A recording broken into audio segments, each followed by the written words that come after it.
গত 14 মাসে বাংলাদেশের মানুষের কাছে একটি বিষয় পরিষ্কার। দেশের অন্তর্বর্তী সরকারের প্রধান উপদেষ্টা অধ্যাপক ইউনূসের শখ হলো বিদেশ ভ্রমণ করা। 14 মাস ক্ষমতায় থেকে 14টি দেশ ঘুরে ফেলেছেন। ইংরেজিতে যাকে বলা যায় ফ্রিকোয়েন্ট ফ্লায়ার, মানে যিনি নিয়মিত সরকারি টাকায় আকাশে উঠতে ভালোবাসেন। এমন ভ্রমণ পিপাসু ব্যক্তি যিনি কিনা তার 15তম বিদেশ সফরটি নিশ্চিত করে ফেলেছিলেন, এ নিয়ে সরকারিভাবে ঘোষণাও দিয়েছিলেন। কিন্তু কয়েক ঘন্টার ব্যবধানে সেই ফ্রিকোয়েন্ট ফ্লায়ারকে আরেকটি ঘোষণা দিয়ে বলতে হলো না, তিনি সৌদি আরব সফরে যাচ্ছেন না। বাতিল করা হয়েছে সেই সফর। প্রশ্ন হলো, কেন ঘোষণা দিয়েও এত শখের এত স্বাদের সফরটি বাতিল করতে হলো অধ্যাপক ইউনূসকে? সূত্রগুলো বলছে, যমুনার স্রোতে উল্টো হাওয়া বইছে। সে হাওয়ায় আপাতত গৃহদাহ ঠেকাতে দেশ ছেড়ে মাত্র 3 দিনের জন্য যাওয়াটা ঠিক মনে করছেন না শান্তিতে নোবেল বিজয়ী। অধ্যাপক ইউনূসের উপদেষ্টা পরিষদের 7 সদস্যকে নিয়ে রীতিমতো গৃহদাহ শুরু হয়েছে তার পারিষদ আর মিত্র 3টি প্রধান রাজনৈতিক দলের মধ্যে। এর মধ্যে 6 জন পূর্ণাঙ্গ উপদেষ্টা এবং 1 জন বিশেষ সহকারী আছেন। এই 7 সদস্যের পতন ঠেকাতে যার পর নাই চেষ্টা করে যাচ্ছেন অধ্যাপক ইউনূস। পদত্যাগ না করিয়ে কোনো মতে পারিষদে রাখা যায় কি না তার জন্য 2 উপদেষ্টাকে গত কয়েক সপ্তাহ ধরে এক ধরনের ওএসডি বা নিষ্ক্রিয় করে রাখা হয়েছে। মানে তাদের মন্ত্রণালয় আছে, কিন্তু তাতেও পরিস্থিতি নিজের অনুকূলে আনতে পারেননি তিনি। আবার মিত্র 3টি রাজনৈতিক দল থেকে আলাদা আলাদা অভিযোগ আসায় কার্ডটা রেখে কার্ডটা বাদ দিবেন তা নিয়ে অধ্যাপক ইউনূস পড়েছেন বিপাকে। এরই মধ্যে জ্বালানি উপদেষ্টা ফাজুল কবির খান নিজে বিষয়টি নিয়ে ফেসবুকে পোস্ট দেয়। বিষয়টি আরো জমে উঠেছে। বিস্তারিত জানতে চলুন যাওয়া যাক বিশ্লেষণে।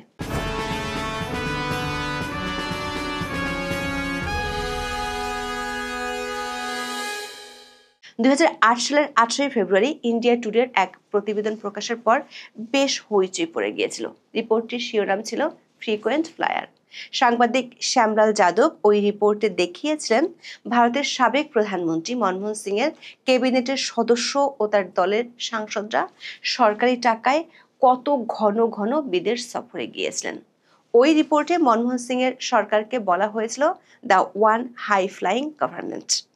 বাংলাদেশে বর্তমান অন্তর্বর্তী সরকারের পারিষদ কতটা ঘন ঘন ভ্রমণ করছেন সেটি জানা না গেলেও সরকার প্রধান হিসেবে অধ্যাপক ইউনূস যে ফ্রিকোয়েন্ট ফ্লায়ার সেটি এর মধ্যে প্রতিষ্ঠিত হয়ে গেছে। তিনি ক্ষমতার মসনদে আছেন 14 মাস ধরে, গড়ে প্রতি মাসে একটি করে সফর করে ফেলেছেন। তার এই ঘন ঘন বিদেশ সফর নিয়ে অনেক বিতর্ক দেখা দিলেও সেসব বিতর্ক বা সমালোচনাকে তিনি থোড়াই তোয়াক্কা করেন। টাইমস অব বাংলাদেশ এক নিবন্ধের শিরোনাম দিয়েছে Mohammad Yunus the happy flyer. দর্শক, FII9 এর পক্ষ থেকে 2 দফায় অনুষ্ঠানে কারা অতিথি হিসেবে থাকবেন, কারা বক্তব্য দেবেন এমন লাইন আপ ঘোষণা করা হয়। প্রথমটি ঘোষণা করা হয় গত 28 সেপ্টেম্বর। সে লাইন আপে অধ্যাপক ইউনূসের নাম ছিল না। সবশেষ লাইন আপ ও অতিথি লিস্টটি ঘোষণা করা হয় গত 20 অক্টোবর, যেখানে আমরা দেখতে পাচ্ছি আমন্ত্রিত অতিথিদের মধ্যে অধ্যাপক ইউনূসের নাম 4 নম্বরে রাখা হয়েছে।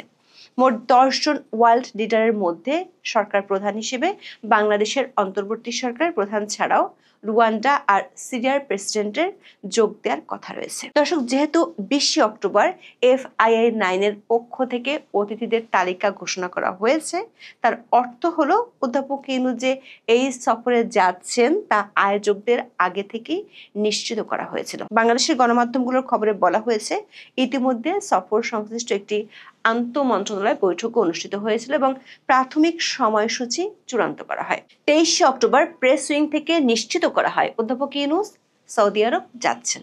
কিন্তু কয়েক ঘন্টার ব্যবধানে গণমাধ্যমে খবর আসে অধ্যাপক ইউনূসের সৌদি আরব সফর বাতিল করা হয়েছে।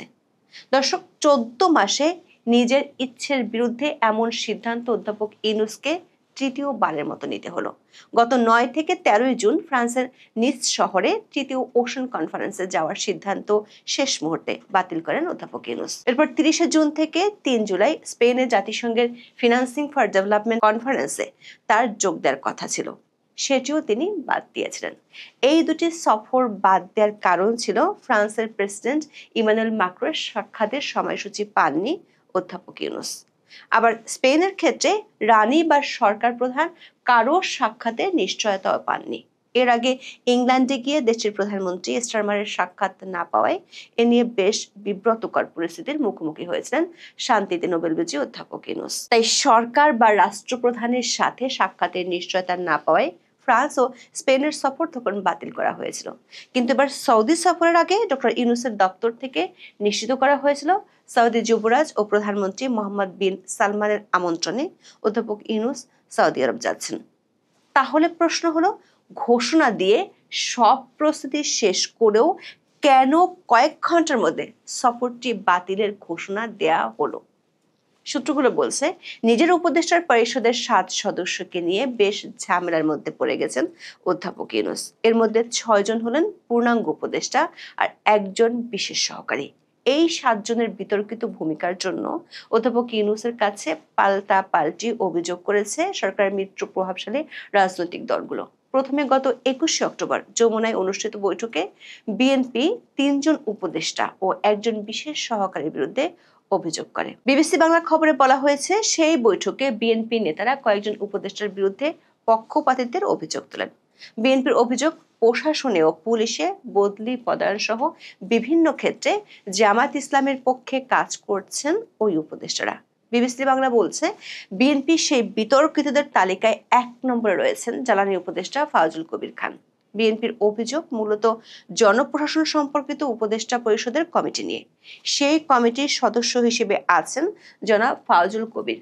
বিবিসির দাবি, এই কমিটির আরেকজন সদস্য মন্ত্রিপরিষদ বিভাগের সচিব শেখ আব্দুর রশিদের নাম উল্লেখ করে তার বিরুদ্ধে একটি বিশেষ দলের প্রতি পক্ষপাতিত্বের অভিযোগ জানিয়েছে বিএনপি। উপদেষ্টা ফাউজুল কবির খান নিজের ফেসবুক ওয়ালে বিষয়টি নিয়ে পোস্ট দিয়েছেন।